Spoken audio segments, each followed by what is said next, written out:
Imagine a night out in London, during the swinging 60s. You get off the tube at Covent Garden Station, and begin your adventure. You pass the carts full of fruits and veg that are lined up in the market. As you turn the corner to the Opera House, you see a big warehouse. That's your point of destination. You enter the building and descend a staircase into a vast basement. As a blast of sound and heavily incensed air hit you, you begin to pass the wonderful creatures of the night. Hobbits, elves, dwarfs, wizards. Close, but not quite right, that may be the acid speaking. As you look around, you see fruit, liquid slides, films, and lots of drugs. On any given night, you're bound to catch many of the hip bands of the time. The Pink Floyd, Pretty Things, the Bonzo Dog Doo-Dah Band, the Byrds, and many more. You have arrived at Middle-earth, Covent Garden, the grooviest nightclub in all of swinging London. Volume 1, Issue 14. The Electric Garden's previous, rather doubtful management had transferred full control to a digger-style group headed by Neil Winterbottom of Dandy Fashions and Dave Howson. Preceding the horrible opening event, Friday morning, Abigail French writes, "Get out.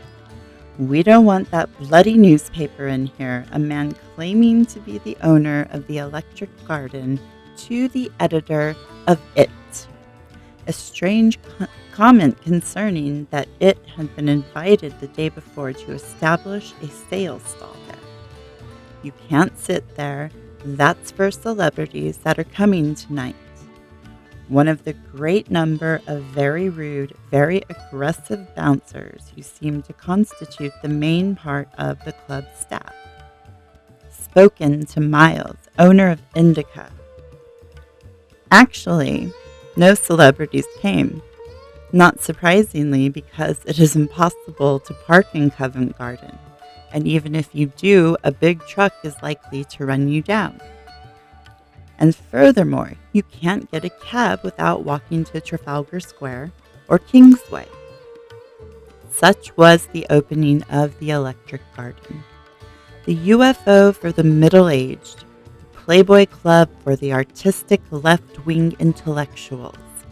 I even saw one person sopping up the CIA-sponsored driven propaganda. The rancor of drink permeated the crowds. Anxious, aggressive grays pushed and jostled everyone in colorful clothing. Vacuum-minded bouncers with stony, ugly faces surveyed guests like police towers. The energy, ideas of youthful beauty, of ecstatic groups like Tomorrow and Arthur Brown, was absorbed completely by the drab, dowdy tide of middle-aged liberals who, like some giant loaf, assimilated everything, leaving empty space. No negative force, no nothing. Presumably, they spilled some of it out again over cocktails or tea in a nasty, warped armor manner. The stone floor is cold and slightly damp. The decor is a mixture of the RSG set and the UFO. The light shows are drab and insignificant, tame and underplayed.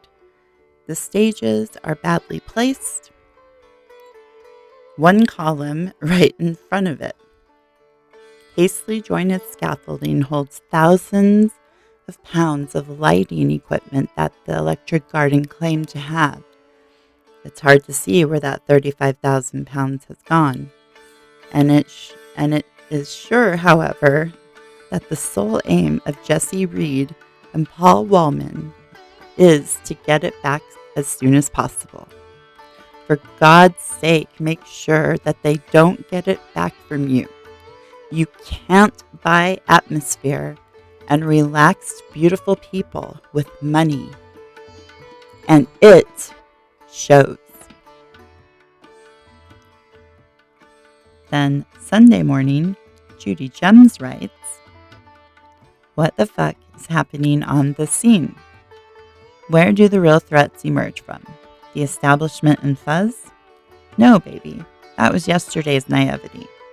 There are bad, evil vibrations within the scene, which, if not blocked, may just blow the whole thing apart.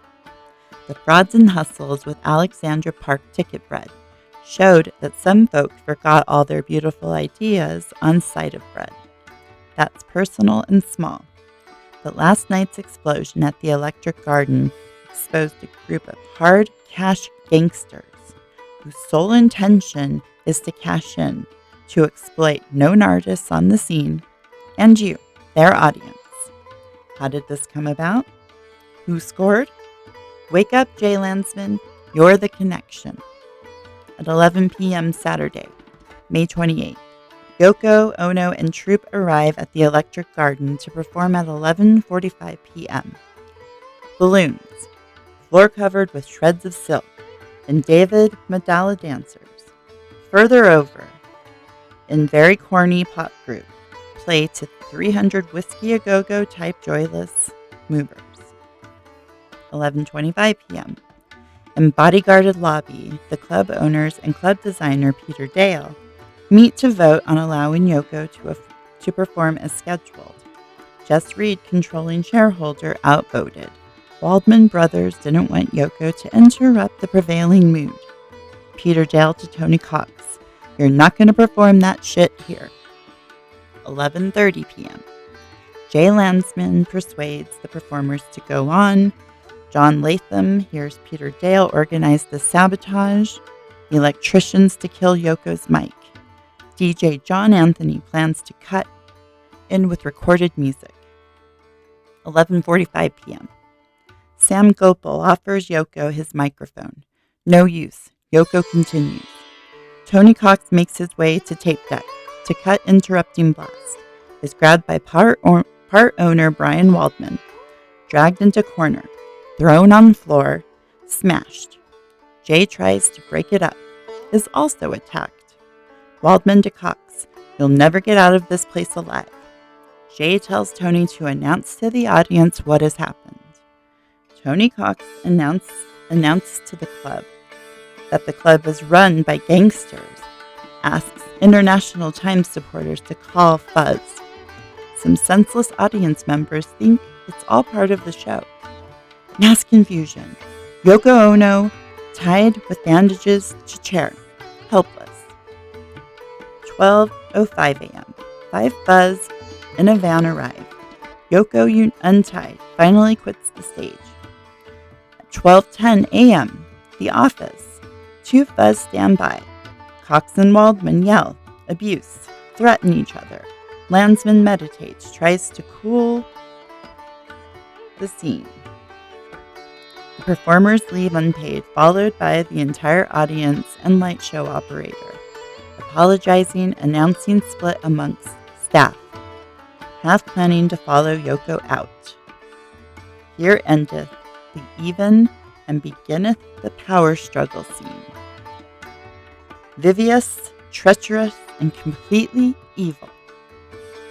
At 1:45 a.m., Sunday, phone conversation.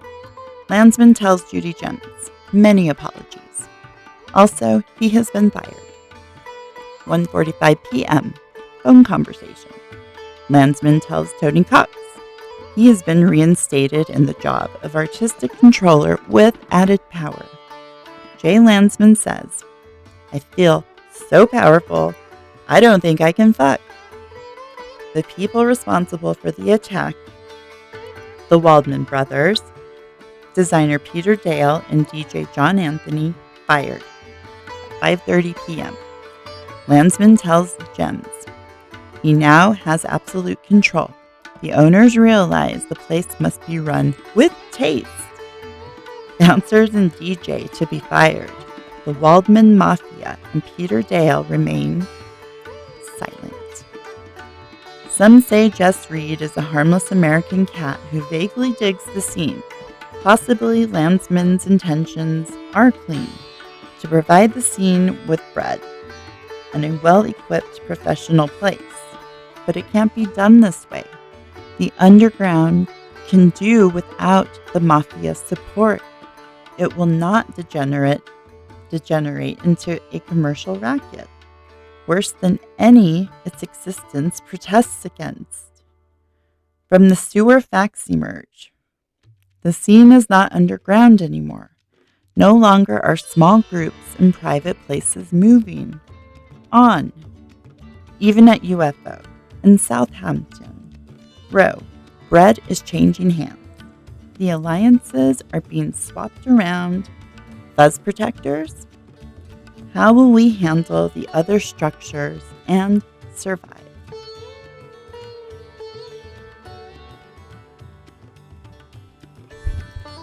Yoko Ono. What happened in the Electric Garden was that I was on a platform and the audience was there in front of it. We were communicating. A beautiful love vibration was there growing. It was very quiet, very silent. Then something happened. Complaints, shouts, bad vibrations from the corner of the room. Maybe the world is so paranoid that some people can't stand silence. They're so insecure that they need music grinding into their ears to tell them they are alive. We were all just very silent because we were communicating with each other. It was a peaceful thing. Then Tony Cox came and told us that we had to stop and leave the joint because the owners of the joint didn't like what I was doing and they wanted me to stop. That threats were made by the owners, that we would not get out of the joint alive, etc. I looked at the audience. They looked back. I wanted to say something, but the microphone had been cut off. We had to go. I was hurried away to the car outside. The police came in. Was all this necessary? I think that people should make it a rule to take off their pants before they leave, before they fight. Later, people commented on my having accepted to perform there. They said I should have known that it was a bad scene. Listen, baby, to me, any scene can be a bad scene or a good one. I don't have any preconception as to what scene is in or out. All I know is that some people in the audience actually came all the way to participate in the event. Some people probably paid the 10 bob to get in. I still can't get over this. There is talk that in this Electric Garden incident, my art was defamated. I was insulted, and Tony Cox was physically attacked, and therefore we should make a court case out of it. That is, our social responsibility, etc. Maybe so, but as far as I'm concerned, those were not the most regrettable things that happened that night. And later, let's not throw bad vibrations at each other. Let's all be beautiful together. Let's. Yoko Ono.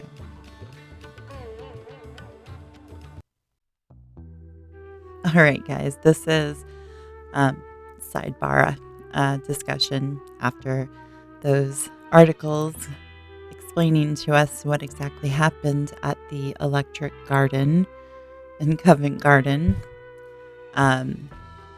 what caused it to be converted to the Middle Earth Club. And basically what these clubs were like psychedelic freak-out clubs. They were places where, they could put on light shows and people could trip balls and just see all kinds of colors and groovy people everywhere, and just lots of different experiences to go through at places like this. Of course, they were magnets for the police aka the Fuzz, and they got raided quite often. They were able to bust them a lot of the time with drugs, possession, unlawfulness, being lewd in public, stuff like that. Just ridiculous jail sentences for victimless crime, basically, just because that was the social climate at the time. But I do find it very interesting learning about all the different bands that have performed at Middle Earth. And you'll see that they actually established a magical mystery tour. And there are many different posters of this magical mystery tour with different various bands all over the posters, and they were events, happenings at the club. I just find that kind of interesting, in relation to the Beatles' Magical Mystery Tour. Just kind of interesting that they both bear the same sort of name and they both had the same sort of vibe, psychedelic trip, vibrant colors and surrealist type, situations. Just very interesting. I also find it very interesting. Our good old pals, the Bonzo Dog Doodah Band, played at Middle Earth quite often. This makes me think about something that I saw in an interview for Miles, and something that Miles was saying, that McCartney was their first customer, and that oftentimes he'd come home from a gig late at night and go through the books that were in the basement at the house on Wimple Street. And that made me think, gigs, he wasn't performing with the Beatles at that time. That was the time of Sgt. Pepper. That was when they stopped touring. I always thought that was an interesting kind of sentence that Miles said. And then I put two and two together when I saw that the Bonzo Dog Doodah Band played at the Middle Earth Club quite often. So I have to put the circumstantial evidence together that was our good old friend Billy playing those late night gigs as Vivian Stanshall himself. So I thought that was quite interesting. So yeah, this club didn't last very long either. It seemed like a lot of the ventures around any sort of alternative lifestyle in those days didn't last long because the cops always had to come and break it up. They always had to just be the buzz killers, bringing everybody down, busting them, and if you didn't have pot, they'd have some on them to plant. So they'd make sure you did have some pot for them to bust you with. Crooked AF. Anyways, guys, that is the Middle Earth Club, formerly known as the Electric Garden Club, a staple in swinging 1960s London. Yes. So the next video I'm going to make in relation to this, we're going to highlight another character in the scene. Probably one of the most important on the scene, John Hoppy Hopkins. So stay tuned for that. I will be rolling out more of my Major Arcana series videos this week as well. Trying to wrap that one up. So lots in store for this week, guys. I wish you nothing but blessings and happiness. And just have a wonderful day. Have a wonderful week. And blessings to you all. I'll see you in the next video. Bye, guys.